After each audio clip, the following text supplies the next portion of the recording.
Hello, Hello, I'm Helen, and I'm Szara.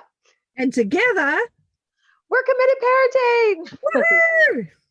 Hello. So, what we are about around here are that families thrive, Yes, that kids heard parents, and heard. yeah, and that parents like actually know themselves as powerful and satisfied, and around us, just that families really thrive, really, really. And so every month we have a theme, a commitment that we stand in, and we explore and we look and we try it on, and we get to discover ways of being with our kids and inside of our families, so that families get to thrive and love wins the day. So this Yeah. month's theme, we're wrapping it up today. We've had a whole month of love happening around here.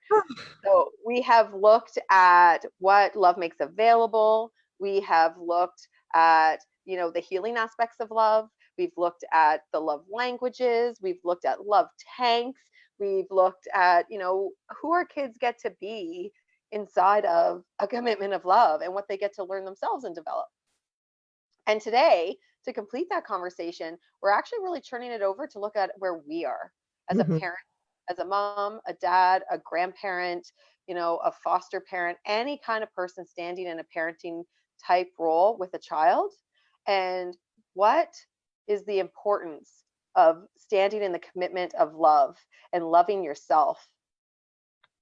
Man, what Yeah. a powerful conversation. So I just want to say, like, what I started to notice for me is what fills my love tank up are the kind of conversations that make a difference for whoever I'm in conversation with. You know what I mean? The kind of conversations where I walk away knowing that love and affinity is present. That's actually what fills my love tank. Isn't that so crazy? But I was just sharing with Szara the kind of conversation I had with Adrian on the weekend, Her where husband. yeah, my husband, sorry, where he knows himself as a special human on this earth who makes a difference in our family. And it was his birthday yesterday. And all day I got to celebrate. At every moment, I stopped being in relationship with this man. And that from that, we actually have family arising, right? Mm. And last night in the grocery store with my 17-year-old, I started to say something and I started to say about how somebody was precious. And he turns to me and says, "Love you, mom." And I'm like, wow, it takes me sometimes to let that love in. I always have it like I'm the one who should be loving everybody else up, and especially my children. But in that Mm. really moment, it was literally about, okay, now you actually get to let the love in, you know? Let the love in. it Yeah. Yeah. As a was parent, like actually we said, so confronting. well, it's interesting because it's so funny because as a parent, like we're human too. We have this Yeah, whole range of emotions and concerns and upset and separation and aloneness that can show up. And I know I've noticed myself, I sometimes forget who I am. yeah, Like, my kids, like your children, your kids in your life, like how are they actually seeing and listening to you? Like to yeah, them, you're the center of their world. To yeah, them, you're the person, the constant. And, like again, letting that in, yeah, letting all of that in, because like you are the biggest human for them forever. You're yeah, always parent. And what does that mean to be like that kind of person in a child's life? And wow, like who you will always be, even if they're dealing with something and maybe not expressing it, who you yeah, really actually always get to be, and to own that for yourself, like to really own it. Like I notice, as a parent, it can be so quick to like judge ourselves, notice all the things we're not doing, pretty berate ourselves. We're pretty nasty to ourselves in our yeah, heads and in our chatter. yeah. And like really it is such a disservice, like again, don't go beat yourself up for beating yourself up. Because it's really kind of normal, it's unfortunately, as a parent. And it's such an opportunity to see like the cost on yourself, like the cost on your kids, the cost on your families. Like let the love in, like really, Yeah. like really notice like who you are, what you are, the commitment you are. Yeah, you're going to make mistakes, and yeah, you know what, we want the best for our kids, and there's big things on the line, and we never want to make those kind of mistakes. And it's perfect. Kids are resilient. We're resilient. Yeah. And And letting ourselves, yeah, like letting ourselves just be the biggest love machines for ourselves because it makes the biggest difference for our kids and for ourselves and for our own energy, enthusiasm, and love and zest for life. Hands down. And it's so well said, you know.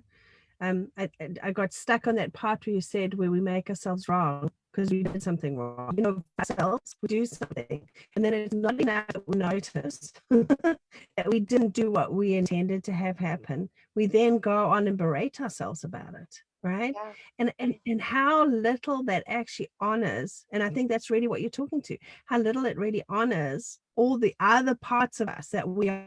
I Yeah. really got stuck on that because I think that shows up for me so often, Mm. you Yeah. know? It's amazing sometimes when you check in, like you could actually not even notice sometimes some of the things that we're saying to ourselves. If you just check Oh, in, it's like, whoa, who is that talking to me? Who yeah. is And like that? you wouldn't let anybody else talk to you like that, Yeah, right? like what if what like look at your child. Is that the kind of conversation you want your child to be having with themselves, Mm, right? And it's like talk to yourself like you want your child to talk to yourself to them, yeah. like or like that's what I just see as the opportunity because for myself sometimes I don't Yeah. show up for me, but when it's like really for my kids or for making a difference, like then I'll show up differently. And I Yes, of just hear course. something new for myself in that. It's like I get to be the demonstration. I get to be the model. I get to be the space for loving myself. And I Yeah. want that for my kids. So Yeah. like that's what's Mm, at stake. It's like I want my kids to have great conversations about themselves. So how about yeah. I lead the path and let the Yes. love in and love Yes. myself up so that they can Yes. love themselves up. Exactly. That's Yeah. it. So Brilliant. that's what you're all tasked with this week. That's what we can all take away and go play. Like, how are you loving yourself up today? How are you letting the love in? How are you celebrating yourself and all that you are and all that you bring? Mhm. Brilliant. And then we just get to say that our next filter, right? We just want to start to bring that in, right? That Yeah, we're next going to so take next on. month a conversation, another commitment. So where we are here as committed parenting, we take on a commitment every month. So as we're completing love, guess what the next commitment we're stepping into as of next week? We are standing in In connection. connection. Yes. Woo! So the love leads to connection and like what a pathway. So gear up, giddy up. Here we go, connection. And the conversation begins. So go love yourself up. Go Yes. share here, celebrate yourself, celebrate. Actually, I task each of you to go and share what two, three, four, five things you just love, love, love about yourself and how you're a fantastic parent and human. Yes. Love it. Okay. Love it. Okay. Awesome. See you all. Bye. Bye.